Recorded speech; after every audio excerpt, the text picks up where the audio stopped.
नमस्ते दोस्तों, मैं वैशाली अपने न्यूट्रिशन टिप्स के चैनल पर आप सभी लोगों का स्वागत करती हूँ। आज हम बात करेंगे ओमेगा 3 फैटी एसिड्स के बारे में। जब भी फैटी एसिड्स की बात करते हैं तो हमारे दिमाग में बात आती है कि फैटी एसिड्स जो होते हैं वो हमारी हार्ट के लिए जो होते हैं वो अच्छे नहीं होते, उन्हें हमें अपनी डाइट में कम ही इस्तेमाल करना चाहिए, पर ऐसा नहीं है। ओमेगा 3 फैटी एसिड्स जो होते हैं वो पॉली अनसैचुरेटेड फैटी एसिड्स होते हैं। हमने बहुत से टीवी ऐड में सुना होगा कि इस फूड में म्यूफा है, इस फूड में प्यूफा है, म्यूफा के ये बेनिफिट्स होते हैं, प्यूफा के ये बेनिफिट्स होते हैं।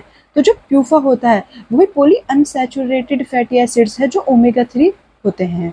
ये हमारी बॉडी के लिए एसेंशियल होते हैं, पर जो हमारी बॉडी होती है इन्हें वो खुद प्रोड्यूस नहीं कर सकती, वो हमें फूड्स आइटम के थ्रू ही अपनी बॉडी को सप्लाई कराने होते हैं।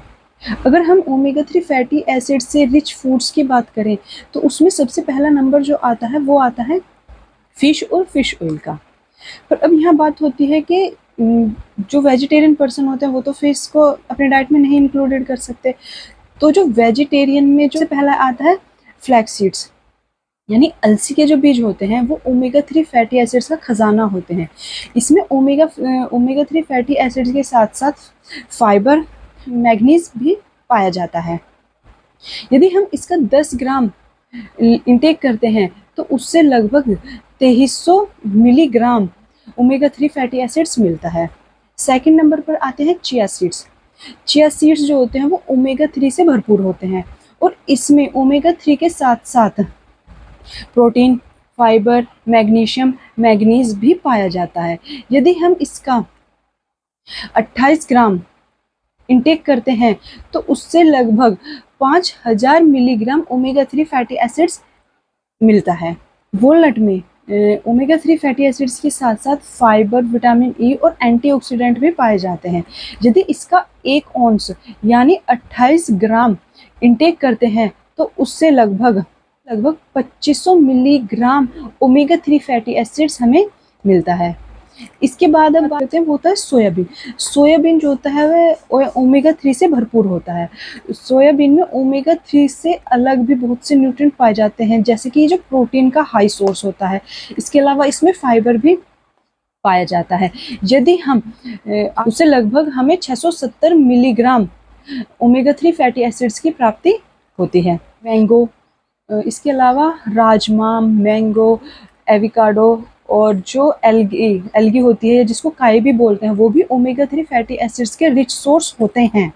दोनों तरह के फूड्स में ओमेगा 3 फैटी एसिड्स के इतने अच्छे सोर्स होने के बाद भी इनकी जो रिक्वायरमेंट होती है, ओमेगा 3 फैटी एसिड्स की जो रिक्वायरमेंट होती है उसको हम फूड्स के थ्रू अपनी बॉडी में पूरा नहीं कर पाते। एक रिसर्च में देखा गया है कि इंडियन लोग जो डाइट फॉलो करते हैं उसमें 90% ओमेगा 3 फैटी एसिड्स की कमी होती है, यानी जो 10% ओमेगा 3 की ही रिक्वायरमेंट जो होती है वो हम इन फूड आइटम्स के द्वारा पूरा कर सकते हैं। इसके में ओमेगा 3 फैटी एसिड्स के कैप्सूल मिलते हैं। पर यहाँ भी मैं आपको एक बात बता दूं कि जो ओमेगा 3 फैटी एसिड्स के कैप्सूल मार्केट्स में मिलते हैं वो मोस्टली या 95% जो कंपनियां ओमेगा 3 फैटी एसिड्स के कैप्सूल बनाती हैं वो फिश ऑयल का यूज़ करके ये कैप्सूल्स बनाती हैं। अब आप पूछेंगे कि जब ये वेजिटेरियन फूड्स में भी अच्छी मात्रा में मिलता है तो केवल फिश ऑयल का यूज़ ही क्यों किया जाता है ओमेगा 3 फैटी एसिड्स के कैप्सूल बनाने के लिए? इसका मेन कारण यह है कि जो फिश होती है उसमें जो ओमेगा 3 पाया जाता है वो EPA और DHA के फॉर्म में होता है, और जबकि जो प्लांट में जो ओमेगा 3 पाया जाता है वो ALA के फॉर्म में होता है। और DHA और EPA की जो क्वालिटी होती है वो ALA से ज़्यादा बेहतर मानी जाती है। इसीलिए जो कंपनियां होती हैं वो ओमेगा 3 फैटी एसिड्स के कैप्सूल बनाने के लिए फिश ऑयल का ही यूज़ करती हैं। केवल 10% कंपनियां ही ऐसी होती हैं जो वेजिटेरियन सोर्स से ओमेगा 3 फैटी एसिड्स के कैप्सूल बनाती हैं। अब हमने जान लिया कि ओमेगा 3 फैटी एसिड्स क्या होते हैं, इनके सोर्स क्या होते हैं।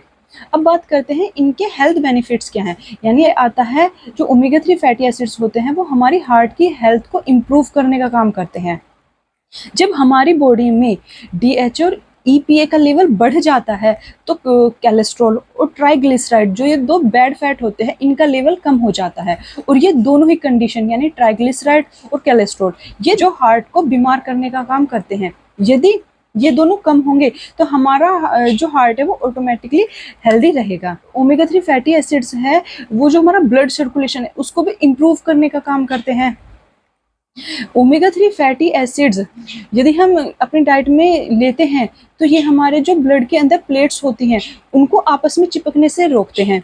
यदि ये जो प्लेट्स होती हैं वो चिपकने लगती हैं तो हार्ट अटैक का रिस्क जो होता है वो बढ़ जाता है। नेक्स्ट, ये जो ओमेगा 3 फैटी एसिड्स होते हैं ये हमारी ब्लड वेसल्स को फ्लेक्सिबिलिटी प्रोवाइड करते हैं। यदि हमारी जो ब्लड वेसल्स हैं वो फ्लेक्सिबल रहेंगी तो जो बीपी जो होता है वो कंट्रोल में रहता है। यही कारण होता है कि जो बीपी की कंडीशन में ओमेगा 3 फैटी एसिड्स देने की सलाह दी जाती है। नेक्स्ट बेनिफिट होता है कि हमारे जो ब्रेन होता है उसको हेल्दी रखता है। ओमेगा 3 फैटी एसिड्स यदि हम अपनी डाइट में रेगुलर लेते हैं तो इससे हमारे जो ब्रेन की हेल्थ जो होती है वो अच्छी होती है और हमारा जो ब्रेन होता है वो अच्छी तरह से फंक्शन करता है। हमारे शरीर में ओमेगा 3 फैटी एसिड जो होता है वो जितने भी अमाउंट में पाया जाता है या उसकी जितनी भी रिक्वायरमेंट होती है उसकी सबसे अधिक मात्रा हमारे ब्रेन में ही मिलती है। और जब हमारे शरीर में ओमेगा 3 फैटी एसिड्स की कमी होती है तो इसका फर्क भी जो होता है वो सबसे पहले हमारे ब्रेन पर ही पड़ता है। या इसका जो रिसर्च में ये भी माना गया है कि एंजाइटी और डिप्रेशन की कंडीशन में यदि ओमेगा 3 फैटी एसिड्स मरीज को दिए जाते हैं तो ये इन कंडीशन को इम्प्रूव करने का काम करता है। और जो छोटे बच्चे होते हैं उनको स्पेशली डीएचए देने की सलाह दी जाती है क्योंकि जो डीएचए होता है वो ब्रेन डेवलपमेंट में हेल्प करता है और बच्चों का जो ब्रेन डेवलपमेंट होता है वो तेजी से ओमेगा 3 फैटी एसिड जो होता है यदि हम उसे अपनी डाइट में लेते हैं तो वो हमारे जोड़ों के दर्द और जोड़ों की जो सूजन होती है उसको कम करने का काम करते हैं क्योंकि जो ओमेगा 3 फैटी एसिड्स होते हैं उसमें एंटी इंफ्लामेटरी प्रॉपर्टी होती है जो जोड़ों के दर्द और जोड़ों की सूजन को कम करने का काम करती है। यदि हम अपनी डाइट में एक्यूरेट अमाउंट में ओमेगा 3 फैटी एसिड्स लेते हैं तो हमें जोड़ों का दर्द और जोड़ों की सूजन जोड़ों का दर्द कम होता है और जोड़ों की जो सूजन होती है उससे भी आराम मिलता है और साथ ही साथ हमारी जो बोन्स होती हैं वो लंबे समय तक हेल्दी बनी रहती हैं। इसका नेक्स्ट बेनिफिट ये होता है कि ये हमारी जो आईज होती है हमारी जो आंखें होती है उसकी हेल्थ को भी इम्प्रूव करते हैं। यदि हम अपनी डाइट में ओमेगा 3 फैटी एसिड्स सही मात्रा में लेते हैं तो हमारी जो आंखों की रोशनी होती है वो लंबे समय तक सही बनी रहती है क्योंकि जो आंखों का रेटिना होता है उसको सही से काम करने के लिए भी ओमेगा 3 फैटी एसिड्स की रिक्वायरमेंट होती है। में ओमेगा 3 फैटी एसिड सही अमाउंट में लेते हैं तो आपके जो हेयर फॉल होता है वो नहीं होता, जो आपके डैंड्रफ की समस्या होती है वो कम हो जाती है, आपके स्कैल्प में इचिंग की प्रॉब्लम कम हो जाती है। यदि हम सही अमाउंट में ओमेगा 3 फैटी एसिड्स लेते हैं तो हमारी स्किन जो होती है वो ग्लो करने लगती है, उसका टेक्सचर जो होता है वो इम्प्रूव हो जाता है। ओमेगा 3 फैटी एसिड्स के डिसएडवांटेज के बारे में, जब कोई पर्सन ओमेगा 3 फैटी एसिड्स के कैप्सूल्स या सप्लीमेंट्स लेना शुरू करता है तो उसको स्टार्टिंग में डायरिया लगता है, जैसे डायरिया हुआ, वोमिटिंग हुई, हेडेक हुआ या स्टमक पेन हुआ। ये जो सिम्टम्स होते हैं वो स्टार्टिंग में ही शो करती है हमारी बॉडी। धीरे धीरे ये सिम्टम्स जो होते हैं वो खत्म होने लगते हैं यदि आप रेगुलर अपनी डाइट में ओमेगा 3 फैटी एसिड्स के कैप्सूल लेना शुरू करते हैं। इसके बाद जो ओमेगा 3 फैटी एसिड्स के कैप्सूल इनटेक करते हैं उन लोगों के मुंह में से भी उसी तरह की स्मेल आती है जिस तरह की फिश खाने वाले लोगों के मुंह में से ये मछली वाली स्मेल होती है वो भी आती है, जो बहुत से लोगों को इरिटेट करती है।